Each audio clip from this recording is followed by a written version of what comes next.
بسم الله الرحمن الرحيم وما أنزلناك إلا رحمة للعالمين.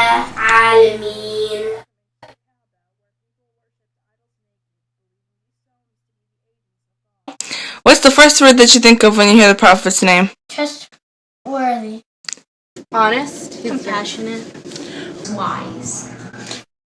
Muhammad sallallahu alaihi wasallam is the Prophet of Islam. In his hometown of Mecca and the surrounding area, he was well known for his honesty, his trustworthiness, and fairness. People trusted him, even though he did not believe in the paganism that Mecca was the center of. He used to care for the orphans and the poor, and people trusted him enough to go to war if they told him there was an army coming towards them. What's some of the things you look up to the Prophet for? Because he's good and when he says something, people listen to him.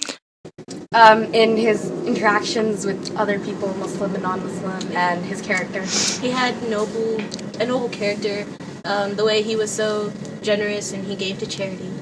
How respected he was and how wise he was. I mean, everybody looked up to him and he got so many people to follow him and his religion. Islam came at a time of great corruption called the Jahiliyyah. Muhammad sallallahu alaihi wasallam brought about the demise of such practices as idolatry, naked pilgrimage, burial of daughters, incest, obscene poetry, the consumption of alcohol, and many others. He raised the status of women and instated a code of conduct and dress that made Muslim characters so remarkable that people from Spain to China converted upon meeting these followers of Muhammad sallallahu alaihi wasallam. Each of his followers follows his example to the best of their ability, and many memorized the Quran and learned of Muhammad sallallahu alaihi wasallam's life to be better people in this world. His success, however, did not come without much sacrifice. If Muhammad sallallahu alaihi wasallam had not been a prophet, his life would have been painless as a successful merchant and a happy husband and father. He faced instead ridicule and hatred from the people who had once shown such admiration to him, and people, especially his uncle and his uncle's wife, used to vandalize his home and put their trash at his door and thorns because he had no shoes. People would avoid him, and when he was chased out of places by angry mobs throwing rocks and yelling slurs, he still showed compassion to them.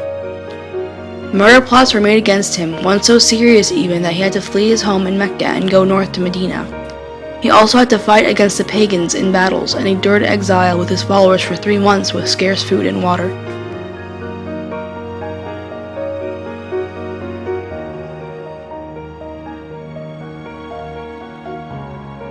Because of Muhammad, there are now 1.6 billion followers of Islam on the planet. When we know the Prophet better, we can understand ourselves better. When we face challenges as Muslims, we can follow his example because there is no one better to take as a role model. He was kind, just, and trustworthy.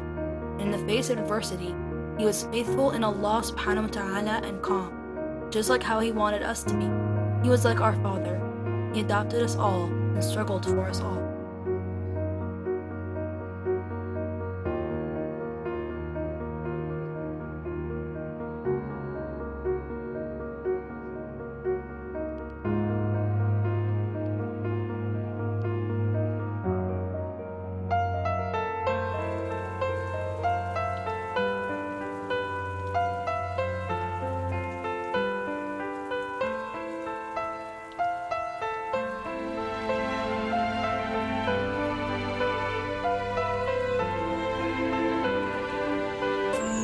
Jesus told us to love thy neighbor as thyself. The Torah commands, that which is hateful to you, do not do to your fellow. In Islam there is the hadith that reads, none of you truly believes until he wishes for his brother what he wishes for himself.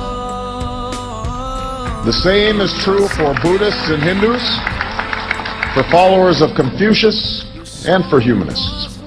It is, of course, the golden rule. You are the best of mankind. Muhammad, khayru khalqillah.